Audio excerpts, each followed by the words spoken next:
আসসালামু আলাইকুম ভিউয়ার্স, কেমন আছেন সবাই? আমি সাবিয়া চলে আসছি আমার ইউটিউব চ্যানেল আরাফাত হ্যান্ডিক্রাফটে। আজকে খুব সুন্দর সিম্পল একটা ঘর সাজানোর ওয়াল হ্যাঙ্গিং তৈরি করে দেখাবো। আর ভিডিওটা পুরোটা দেখবেন, তাহলে কিন্তু খুব সহজে আপনারাও শিখতে পারবেন। তো প্রথমে আমাদের যা যা লাগবে, আমি এখানে অ্যাকুরিয়ামের কিছু পাথর নিয়ে নিয়েছি। আপনারা চাইলে এখানে পাথর না দিয়ে এইভাবেও কিন্তু রাখতে পারেন কালার রং করে। আর একটা কিন্তু আইসক্রিমের ছোট বাটি নিয়ে নিয়েছি, আর এই বাটিটার উপরে কিন্তু আপনারা চাইলে রং করে নিতে পারেন যদি আপনাদের কাছে পাথর না থাকে। যেহেতু আমার কাছে অনেকগুলো অ্যাকোরিয়ামের পাথর ছিল, সেগুলো আমি নিয়েছি। আর আমি নিয়ে নিয়েছি আইসক্রিমের কাঠি।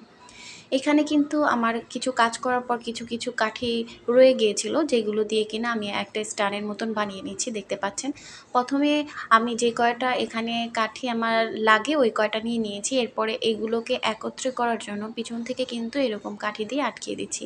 আর এটা কিন্তু গ্লুগানের আঠা দিয়ে তৈরি করছি। আর এটা করা কিন্তু খুবই সহজ, আপনারা কিন্তু খুব সহজেই তৈরি করে ফেলতে পারবেন।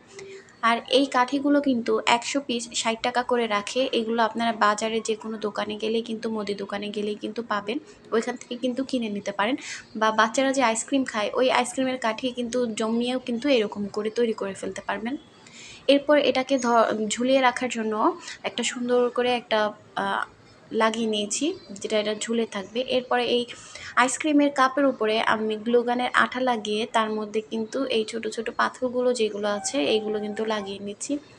এই পর্যায়ে আপনারা যদি পাথর না দেন তাহলে কিন্তু কালার করে নিতে পারেন, এটা সম্পূর্ণ আপনাদের ইচ্ছা। বা ক্লে দিয়েও তৈরি করে ফেলতে পারেন এরকম অসম্ভব সুন্দর জিনিস। তো আমি পুরোটাকে এভাবে পাথর দিয়ে আটকে নিব। অনেকে হয়তো ভাবতে পারেন যে এই পাথরগুলো হয়তো ভাঁড়ে খুলে যাবে, আসলে না, গ্লুগানের আঠাটা কিন্তু অনেক মজবুত, আর এর মাধ্যমে কিন্তু একটুও খুলবে না। ভালো করে কিন্তু আমি কালারিং পাথরগুলো ম্যাচ করে কিন্তু বসিয়ে দিচ্ছি। তো আমার ইউটিউব চ্যানেলে যদি আপনি নতুন এসে থাকেন, অবশ্যই কিন্তু আমার ইউটিউব চ্যানেলটাকে সাবস্ক্রাইব করে দিবেন এবং পাশে থাকা বেল আইকনটি বাজিয়ে দিবেন নিত্য নতুন ভিডিও সবার আগে পাওয়ার জন্য। আর যদি ফেসবুক পেজ থেকে দেখে থাকেন, অবশ্যই আমার ফেসবুক পেজটাকে ফলো দিয়ে রাখবেন।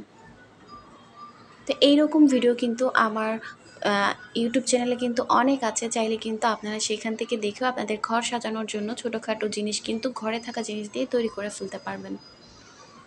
তো এই তো আমার এটা কিন্তু কমপ্লিট। আর অবশ্যই এটাকে এখন একটু ভালো করে ঠান্ডা করে নেবেন, যাতে এটা ভালো মতন বসে। তো এরপর এটাকে আমি কালার করে নিয়েছি। আমার কাছে যে রং ছিল, এই রং দিয়ে কিন্তু এই বোর্ডটাকে কালার করে নিয়েছি। এখন এই জায়গায় আমি গ্লুগানের আঠা দিয়ে লাগিয়ে নিব। আর আমি এখানে কিছু ডেকোরেশনের জন্য প্লাস্টিকের পাতা নিয়েছি আর ফুল নিয়েছি। এই ফুলগুলো কিন্তু সবার ঘরে কম বেশি থাকে, যেহেতু এইগুলো দিয়ে কিন্তু গাছরা হিসেবে ব্যবহার করে। কসমেটিকের দোকানে কিন্তু এই ফুলগুলো পাওয়া যায়, পাতাগুলোও পাওয়া যায়। আপনারা চাইলে কিন্তু এরকম করে তৈরি করে নিতে পারেন। যদি পাতা না থাকে তাহলে কিন্তু ফুল দিয়েও তৈরি করে ফেলতে পারবেন। এরপর ভালো করে এটাকে আঠা দিয়ে চারদিক থেকে লাগিয়ে দেব, যাতে এটা পরবর্তীতে খুলে না আসে, যেহেতু এটা যথেষ্ট ভার, কারণ এটার মধ্যে পাথর দেওয়া হয়েছে। এরপর কোনো একটা সাইডের থেকে যদি পাথর ছুটে যায় তাহলে কিন্তু ওই জায়গাটাও কিন্তু আপনারা লাগিয়ে নিতে পারেন, যদি মনে হচ্ছে যে খালি বা ছুটে যাচ্ছে। এরপরে এই পাতাগুলোর মধ্যে আঠা দিয়ে তারপর ভিতর থেকে কিন্তু আমি এভাবে লাগিয়ে নিব।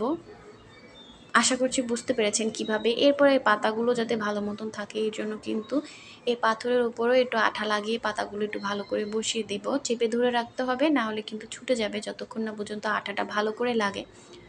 তো এই জিনিসটা খেয়াল রাখবেন, যেটা কিন্তু একটু চাপ দিয়ে ধরে রাখতে হবে, না হলে কিন্তু খুলে যাবে। তো এইভাবে আমি এখানে ৩টা পাতা নিয়েছি, আর পাতাগুলো লম্বায় ছিল প্রায় ১ হাতের সমান। তো এইভাবে পুরোটা লাগিয়ে নিব। লাগিয়ে নেওয়ার পর আমি ফুলগুলোও লাগিয়ে নিব।